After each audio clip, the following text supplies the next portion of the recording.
Il y a une semaine, on a BitMEX qui a annoncé qu'ils allaient fermer.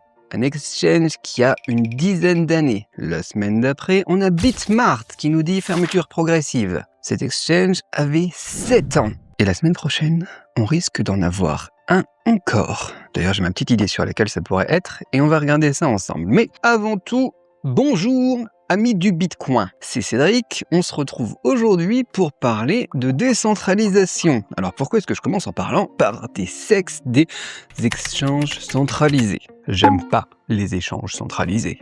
Mais je dois avouer que là, je me sens un petit peu touché par tout ce qui s'est passé. Ça pique un petit peu quand même. Pourquoi? C'est deux exchanges avec lesquels j'ai une histoire. Ces deux exchanges, ça fait un moment que je les connais. D'ailleurs, on a HTX aussi qui va bloquer. Je pourrais plus travailler avec eux à partir du mois prochain. Ça fait des années que je suis avec eux. Alors, ouais, HTX, ça s'appelle avant, ça s'appelait Robi. Parce que, à cause des sanctions avec la Russie, etc. Bon, peu importe. Ces deux-là particulièrement, ça me fait mal au cœur. Pourquoi? Parce que j'ai rencontré les fondateurs des deux. Arthur, qui est l'ami d'un ami. J'ai eu la chance de le rencontrer plusieurs fois. Je suis invité à ses private parties, les trucs comme ça. Vous pouvez trouver ça sur Instagram, à chaque fois je partage les trucs. Et Sheldon, que j'avais rencontré à Las Vegas il n'y a pas si longtemps. Lui, par contre, c'était plus récent. Et on avait eu une discussion assez sympa. Le fait que je parle chinois avait aidé beaucoup. Donc voilà, j'ai rencontré les fondateurs de ces deux exchanges. J'en ai entendu parler beaucoup sur les 10 dernières années, 9-10 dernières années. Et aujourd'hui, ils ferment. Ces deux gros piliers quand même, c'est pas du Binance, mais ces deux gros piliers de l'histoire de la crypto, ça ferme. BitMEX, ça me fait encore plus mal. Pourquoi? Parce que c'est les premiers à être arrivés à proposer du levier x100 par exemple. C'est en 2018 ou 2019, à l'époque, Arthur, il me disait qu'ils avaient fait $1 trillion de volume de trading sur leur exchange grâce à ça, tu vois. C'est eux qui ont apporté ça au marché un petit peu. Et BitMEX, voilà, ça ferme fin septembre. Bitmart, ça ferme le 31 janvier de l'année prochaine. Ils font une fermeture progressive, qu'ils disent. Bon, ils ont l'air d'avoir un peu plus de mal, Bitmart, à libérer les fonds des utilisateurs, mais bon, là n'est pas le problème. La question maintenant, c'est quel est le prochain? Eh bien, on peut profiter justement de mon expérience, de mes connaissances et tout ça pour parler un petit peu des signes avant-coureurs quand un exchange va fermer. J'ai vécu mon GOX à mes tout débuts, alors heureusement moi j'avais pas d'argent là-dessus, enfin à l'époque d'ailleurs, mon GOX c'est 2014 je crois, je mettais pas d'argent sur les exchanges, j'avais pas énormément de Bitcoin de toute façon à l'époque, parce que je l'utilisais plus comme un outil et non comme un outil de spéculation. Peu importe, j'ai vécu à travers FTX aussi, on en a parlé il y a longtemps, c'était plus récent il y a quelques années, donc aujourd'hui c'est BitMEX, Bitmart, il y en a eu d'autres tout du long, des exchanges chinois aussi dont vous n'avez probablement jamais entendu parler, moi j'habitais en Chine à l'époque, peu importe, à chaque fois qu'il s'est passé des trucs similaires, on peut sentir quand il y a un truc qui va se crasher. Donc je peux vous donner 5 astuces, 5 choses plutôt à regarder, si ça se trouve vous allez trouver vous-même le prochain qui va tomber. Moi j'ai ma petite idée, je vais vous la donner, je vous donnerai mon pronostic juste après, mais faites l'exercice avec moi et peut-être que vous direz, tiens, au final celui que j'utilise actuellement, il risque de couler aussi. Ça se trouve, moi je le connais pas, j'en utilise pas beaucoup non plus des exchanges centralisés. Ces 5 choses sont: est-ce que ces exchanges ont donné récemment aussi des preuves de réserve? Est-ce qu'ils ont fait des audits? Et est-ce que quand on en parle dans la communauté, ils vous donnent des réponses vagues ou non? Tu vois, ça me fait penser un petit peu à l'ordre des États-Unis, tu vois. Si on veut pas auditer le machin, il y a des risques que l'argent ne soit plus là. Bon, donc est-ce qu'il y a des preuves de réserve? Vous mettez petite 1. Est-ce qu'il y a des preuves de réserve ou des audits récents? Deuxième chose, est-ce qu'il y a une grosse campagne marketing? Des effets de levier extrêmes, des APR de fou à 100%. Bon, ça reste possible, mais souvent, quand on a ça, dans les petites lignes, ils vont nous dire, voilà, c'est pour les 1000 premiers dollars, par exemple, vous avez 100%, et c'est valable pendant 7 jours, machin chose, tu vois. Cependant, si à la fois ça commence à être un petit peu trop gros pour être beau, d'ailleurs, Luna et tout ça, on en avait parlé, UST là à l'époque, c'était un petit peu trop beau pour être vrai, ça s'est cassé la figure derrière, c'est pas tant étonnant que ça. Donc si c'est trop beau pour être vrai, et qu'en plus, en parallèle de ça, au même moment de leur grosse campagne marketing, il y a des difficultés ou des délais pour retirer les fonds de l'autre côté de la part des utilisateurs qui étaient là avant, c'est qu'il y a un problème. Donc ça, c'est la deuxième chose. Troisième chose à laquelle il faut faire attention, c'est est-ce qu'actuellement on a des régulateurs qui sont braqués sur eux? Est-ce qu'ils ont eu des amendes récemment? Est-ce que ils sont en train d'être, comment est-ce qu'on dit ça en français, scrutinés là? Est-ce que ils ont vraiment les yeux rivés sur ça? Et voire même, est-ce que cet exchange est en train de dire on va quitter le marché européen et américain pour se concentrer sur les marchés en voie de développement, l'Afrique, l'Asie, les choses comme ça, tu vois? Les Philippines, on va l'attaquer là-bas plutôt. C'est la direction que prend notre entreprise parce que on veut faire plus d'argent, machin chose. Ils vont le présenter comme ça, mais en fait, qu'est-ce qu'ils font? Ils quittent les marchés régulés parce qu'ils savent très bien qu'ils vont mourir dans ces marchés-là. Si vous avez des exchanges qui sont en train de quitter les US et l'Europe, ça sent pas bon du tout. Est-ce qu'il y a des plaintes de la communauté? Ça va être une des grosses raisons pour laquelle moi je vous dis, le prochain qui va sortir là, ça ne m'étonnerait pas que ça soit celui auquel je pense. Donc on a parlé des délais, des difficultés pour les retraits, mais on a aussi quelque chose qui arrive très souvent quand on a un exchange qui va mourir, c'est les comptes qui sont gelés. Tout d'un coup, on a un utilisateur qui se fait bloquer 600 000 $, on en a un autre qui se fait bloquer 3 millions, on en a un autre, voilà, parce que cette transaction paraît suspecte, les fonds sont bloqués. C'est pour des problèmes de compliance, ouais, voilà. C'est pour les problèmes de anti-money laundering, là, tu vois, lavage d'argent sale, terrorisme, machin chose. Bien sûr, ouais, la plupart du temps, c'est pas ça, en fait. La plupart du temps, c'est l'exchange qui essaye de garder un petit peu d'argent, surtout des eurocomptes, pour rediriger après vers le plus petit, qui sont en train de faire gagner des frais avec le trading, les choses comme ça. Cinquième, on a un volume en déclin sur cet exchange, mais énormément de pubs, énormément de marketing, énormément d'influenceurs avec des grosses campagnes pour faire une grosse acquisition de masse de nouveaux utilisateurs. Qu'est-ce qui se passe? En fait, ils veulent rincer une dernière vague d'utilisateurs, faire rentrer un paquet d'argent. Avant de tout casser Bitmart, d'ailleurs, il y avait une grosse promo, il y avait une grosse campagne marketing. Un jour avant que le truc qu'ils disent, ils annoncent qu'ils vont tout couper, ils étaient encore en train d'en faire la promo. Mais alors en mode pas de souci, inscrivez-vous à Bitmart, vous allez gagner plein de thunes, etc. quoi. Ça sent pas bon ça. Donc si vous avez un exchange qui a 1, 2 ou plus de ces symptômes, il est temps de vous réveiller. Alors l'ignorez pas. Pourquoi est-ce que je dis vous réveiller? Parce que la plupart des gens, ils vont balayer ça. En fait, ils vont dire c'est de la FUD, c'est on a ce billet de confirmation, on a envie de se rassurer nous-mêmes et on va se dire non. Mon exchange, oui, mais en fait, c'est solide, quoi. Derrière, c'est quand même telle personne, telle société, ils ont de l'argent. Enfin, tout le monde l'utilise, après tout, ça va pas se casser la figure. Non. Réveillez-vous. S'il y en a 2 ou plus, il y a un souci.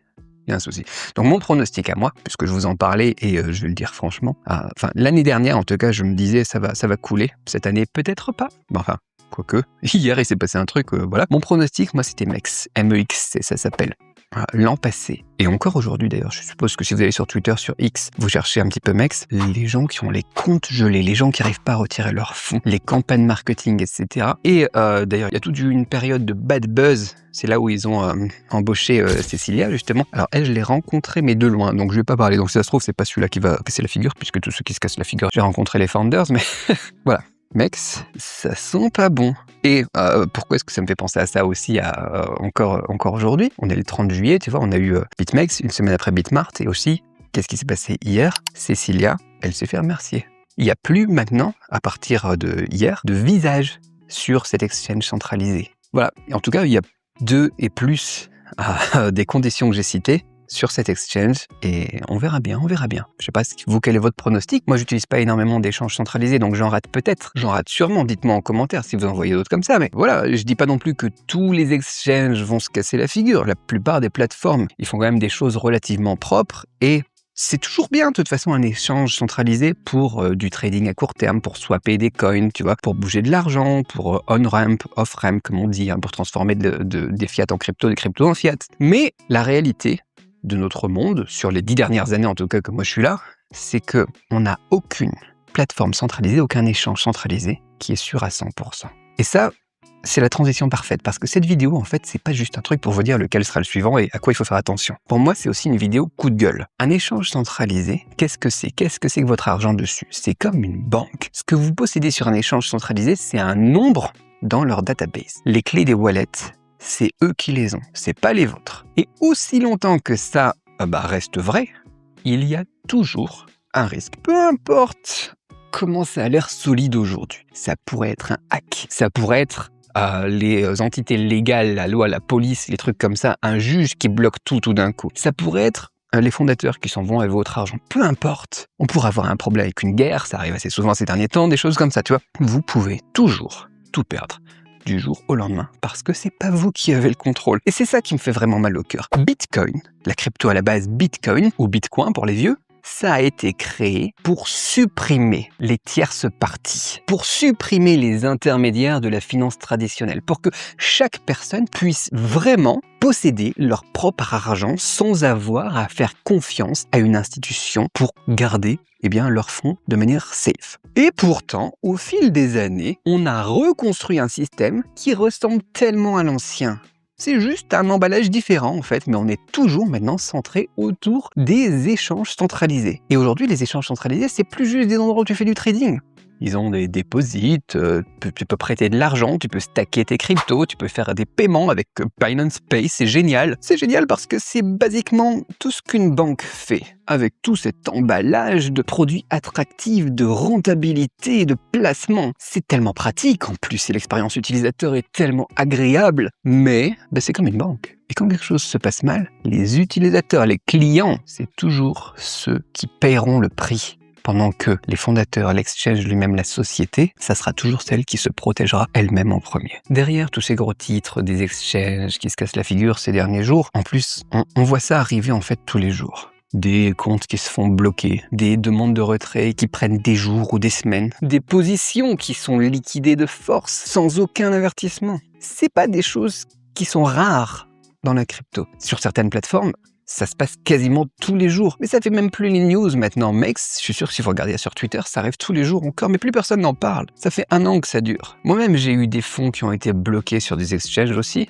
des exchanges centralisés. Et au final, pour moi, c'est exactement la même chose que les processeurs de paiement, par exemple. J'étais dans l'import-export avant pour ceux qui me connaissaient d'avant. J'ai aussi eu Stripe qui m'a bloqué mon argent. J'ai HSBC pendant 15 jours, ils savaient pas où est-ce que mon argent était passé. J'ai Stripe, ça a dû mettre 2 semaines, 1 mois pendant la période du Covid qui m'a bloqué mes fonds aussi. Il n'y a pas de différence pour moi. HSBC, Stripe, FTX ou MEX, des fois c'est quelques jours, des fois c'est des semaines. Les raisons sont différentes à chaque fois, mais le résultat est toujours le même. Ton argent n'est plus sous ton contrôle. Et ces expériences, ça a rendu quelque chose pour moi de manière très claire en fait. Je sais pas si c'est français ce que je dis, mais ce que je vois, c'est que peu importe comment cette plateforme est grande et connue, peu importe comment cette marque est connue ou cette personne ou cette équipe derrière l'exchange a l'air professionnelle, peu importe, tout ce qui est centralisé, par défaut, ne devrait jamais être l'endroit où vous mettez votre argent long terme. Même les plus vieux, même les plus compliant, les plus régulés, ceux qui ont toutes les licences MiCA et compagnie, ça reste des trucs centralisés. Un exchange, c'est bien pour faire un peu de trading. C'est sympa parce que justement, en plus, quand tu fais du trading, t'as de la liquidité, t'as une profondeur de liquidité qui est géniale. Par exemple, sur Binance, c'est super. Mais ça n'a jamais été l'endroit où tu dois laisser ton argent sur le long terme. Jamais. Alors c'est quoi la solution? Et en plus, ça pique de le dire un petit peu ces jours-là, mais la solution, ça a toujours été écrite clairement sur la première page du white paper de Bitcoin. Avoir tes propres clés privées de ton portefeuille, ce qu'on appelle la self-custody. Au fil des années, moi j'ai mis la plupart de mes assets, pour le long terme, en crypto bien sûr, sur des cold wallets. J'envoie seulement un petit peu d'argent à un exchange quand je dois faire une trade. Quand je dois le faire, c'est tout. Et quand la trade est finie, quand ce que j'avais à faire est fait, tu enlèves l'argent. Tu laisses pas l'argent sur une plateforme. Alors je sais que, se lancer dans la self-custody, acheter un cold wallet, des trucs comme ça, c'est un peu agaçant, c'est difficile, faut mémoriser tes mots de passe, faut faire des sauvegardes de tes seed phrases, voilà, il faut faire des étapes en plus, c'est pas aussi facile à utiliser qu'un exchange qui t'a rendu cette expérience utilisateur tellement facile à faire. Tu vois, t'as pas besoin de te concentrer sur rien, tu cliques, tu suis le guide et puis voilà. Oui, c'est compliqué, un petit peu plus compliqué. Mais quand tu as compris un petit peu comment ça marche, ça reste assez simple. Un cold wallet, une seed phrase que tu sauvegardes quelque part, que tu mets à un endroit sécurisé. Tu n'as jamais fait une photo d'ailleurs avec ton téléphone pour la garder dans ton cloud, tu vois. Des choses comme ça quand tu respectes quelques conseils de base. Je rigole parce que dernièrement on a eu un malware sur les téléphones qui aurait fouillé donc les albums photos des téléphones pour récupérer les seed phrases. Voilà, c'est débile, mais c'est des conseils de base qu'il faut respecter. Mais si tu fais ça bien,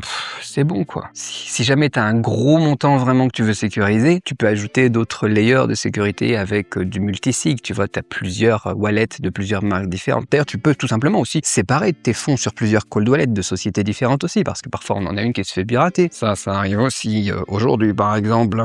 Mais là aussi, d'ailleurs, pour cette société-là, ils avaient donné des conseils, et si tu avais suivi les conseils, au final, tu peux pas te faire pirater. Mais pour ça, il faut prendre le temps. Il faut se donner un petit peu de mal, il faut faire les choses bien. C'est pour ça qu'on essaye aussi de faire cette chaîne YouTube, de partager des choses pour vous aider à comprendre un petit peu tout ça. Et même, si c'est pas facile, et que ça demande du travail, en ayant voyagé, moi, à travers le monde, en ayant participé dans cette industrie, tu vois, dans différents projets, des choses comme ça, les pires choses que j'ai vues jusqu'à aujourd'hui, en tout cas, de personnes qui perdaient leur argent, leurs fonds, les pires que j'ai vus et les plus fréquents, c'est parce qu'ils avaient laissé leur argent, leurs assets sur des échanges centralisés pour le long terme. C'est ce qui me rend vraiment sûr de ce que j'essaye de vous expliquer aujourd'hui. La seule chose qui vous permet d'être le plus safe, c'est d'avoir vos propres clés, votre propre seed phrase dans vos mains, votre propre cold wallet. C'est que si c'est toi qui es le maître de ton argent, que tu es en fait pas vraiment le maître de ton argent. c'est bête comme ça, mais c'est vraiment la partie la plus essentielle de la décentralisation, quoi. C'est pas juste un slogan, not your keys, not your coins, des trucs comme ça, c'est vraiment une pratique concrète qui peut vraiment vous protéger. Donc voilà, il faut prendre ses responsabilités. Je sais que les gens n'aiment pas prendre leurs responsabilités, ils aiment quand c'est facile, etc. Ils aiment pas la friction, et c'est que ça peut faire peur. J'ai peur de perdre mes clés, j'ai peur que si ma seed phrase elle est publiée d'une manière ou d'une autre, personne ne peut m'aider. Et tu vois, quand tu es sur un exchange centralisé, éventuellement, parfois, ils peuvent même te redonner tes fonds, même s'ils sont perdus, tu vois. Parce qu'ils ont des systèmes pour ça, tu vois. Ils ont des budgets qui sont alloués à ça, tu vois. Mais à partir du moment où vraiment tu respectes les bases, ce que j'expliquais, hein, faire des sauvegardes, pas de photos sur le téléphone, pas de sauvegarde sur le cloud, des choses comme ça, le fait d'avoir un cold wallet ou plusieurs, c'est vraiment la manière la plus safe, la plus sécurisée de protéger ton argent aujourd'hui. Je pense qu'en 2026, les exchanges qui vont continuer à se casser la figure, les exchanges centralisés, je pense que ça va continuer. C'est mon humble, modeste et la plupart du temps correcte opinion, mais que ça arrive ou pas, que ça soit cette année ou pas, vous pouvez prendre de l'avance sur tout ça, vous pouvez protéger votre argent et tout simplement ne pas attendre le prochain exchange qui se casse la figure pour regretter. Passez à l'action aujourd'hui. Mettez cette vidéo sur pause. Mettez la majorité de votre argent que vous souhaitez garder sur le long terme, un wallet froid, décentralisé. Le plus longtemps vous attendez pour passer à l'acte, le plus le risque est grand. Donc voilà, faites-le. Si vous l'avez fait, dites-le moi dans les commentaires. Dites-moi, c'est bon, je suis décentralisé, là je suis en self-custody, que je sache que ma vidéo elle a été utile à au moins 1 ou 2 personnes, et que peut-être que j'aurais réussi à aider 1 ou 2 personnes qui me diront d'ici quelques années, ah bah tiens, merci Cédric, j'ai pas tout perdu. Peut-être pas, on verra. Merci, merci de m'avoir suivi sur le long de cette vidéo un peu coup de gueule. Alors dites-moi si vous aimez ce format. C'était Cédric, quelqu'un qui croit vraiment en la décentralisation et qui essaye de vraiment le vivre. On se voit dans la prochaine. Ah ciao, bonsoir, je sais pas quoi, j'ai pas de mots de fin. Bye bye.